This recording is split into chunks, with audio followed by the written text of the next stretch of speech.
one of the most challenging part of working on the game with an episodic format was to create those two characters in a way that would really appeal to the player. So when you arrive to this final choice at the end of episode 5, if you wanted this final choice to work, we really needed the player to grow to love Chloe, to really get attached to Chloe.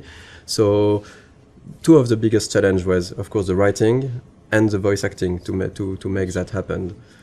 Of course, the story was written as a whole since the beginning, so we couldn't change massive stuff, but small details could be added, a line of dialogue for a character, or episode 3 when you visit Kate in the hospital, and it wasn't supposed to be here, but we've seen how people loved Kate.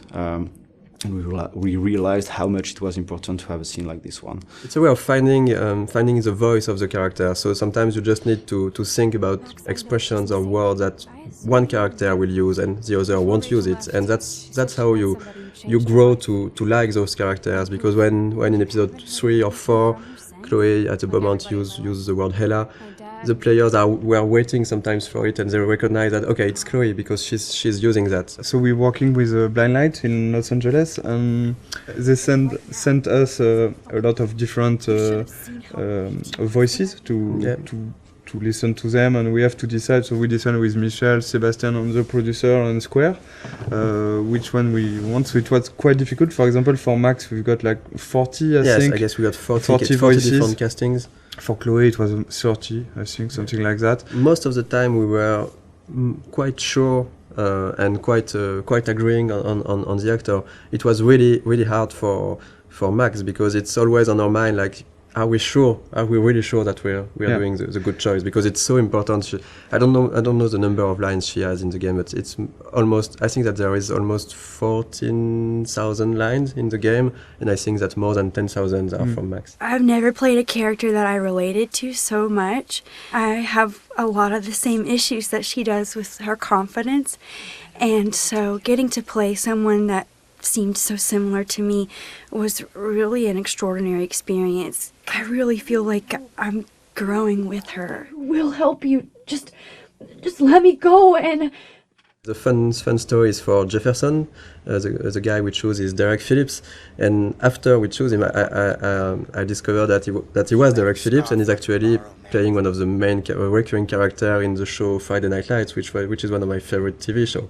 Well, this has just been really fun for me, especially coming from the standpoint where, when I auditioned for the role, I wasn't sure if Jefferson was going to be the bad guy in this. So, you just kind of came in and we would do our voiceover sessions, and he was just a cool teacher. So it was kind of neat to find out about this twist. I mean, I'd kind of heard that might happen, but I didn't know for sure if it would. So it was really, really fun to play with that. So we are really proud and happy to have Anna and Ashley for Max and Chloe. All the voice talents we've worked with were really involved. They've given something unique to those characters, and that's why it has worked also. It's because there is a part of their soul inside their character. For Hannah, for Max, one of the hardest parts is that there is so many lines of inner voices. So it was really important for Hannah to give something great for those, and I think it was quite the case. And for Ashley, one of the really hard parts is that there is and for Hannah too, there is a lot of really emotional scenes. I really wanted to sell the moments, and I was putting pressure on myself to make certain moments, like with Rachel, lots of the moments that happen in episode 4. I really wanted them to feel real. And I'm constantly on this roller coaster, so I had to figure out how to harness those feelings so that I could use them to illustrate what Max is going through. I remember during the voice recording session, for example, for the scene where they are discovering Rachel's body, it was really hard, even just for myself, to listen to the scene, and they told me after that they were, both of them were really crying when they were recording this scene. We knew already how we wanted to end each episode, but after we take a lot of time to discuss about how, and to think about the editing and the framing, the layout of each scene. The endings of each episode. That was something really important, of course, because it's an episodic game, so the ending is crucial if we want, of course, the player to enjoy the episode and to want to come back for the next episode. So I think we looked a lot at also what can be done in TV series, because with the episodic format we were kind of the same way. At the end of an episode, you want either to bring back some element of the story, so in order to hook the player, or you can use a cliffhanger. And I think that we did both of that, depending on the episode. And right now this is the ending for episode 2. Yeah, the episode 1 and episode 2 endings are not the same, but it's the idea behind was really to show all the characters of the games, all the main characters, and showing that there is maybe something more going on. Yeah. And in episode 1, for example, we even show some characters you haven't met already in episode 1, Joyce and Frank. Yeah. And you will find them back here at the end of episode 2 in small scenes. And we really wanted those in episode 1 and 2, those ends to be like a wide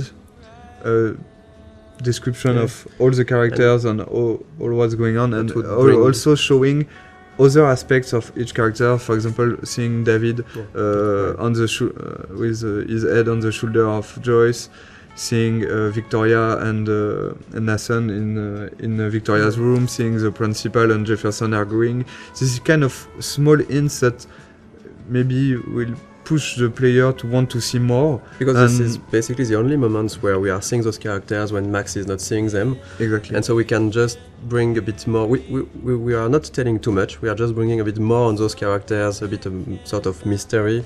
And this goes with the idea that everybody might be hiding something or might be a bit different. Like Victoria here we can see her crying when clearly this was not the way her character would behave before. And having Nathan going into her room, we don't know what's happening between the two of them, but it's still bringing a bit of mystery and interest for the characters, for the player. When we worked on the cliffhangers for episodes 3 and 4, of course our goal was still to have a twist. We were really trying to go on with what was important for the story and not just having the shock factor. Maybe just want to thank you for all the gifts, all the support we have from you. Yes. And thank you very much to be so active and so passionate about the game, and we're really happy to see that those characters and this story and those themes means something also for you. This is why we are doing games, so we're really happy, so thank you. Yeah, thank you so much. We really think that you are one of the best community we've seen for games. I'm going to cry, Michel. Yeah, and this community is really nice. I didn't see a lot of bad words. You know, sometimes in video games community can go easily wrong, and it was it's really pleasant to read and to read everything that the Life is Strange community has to say.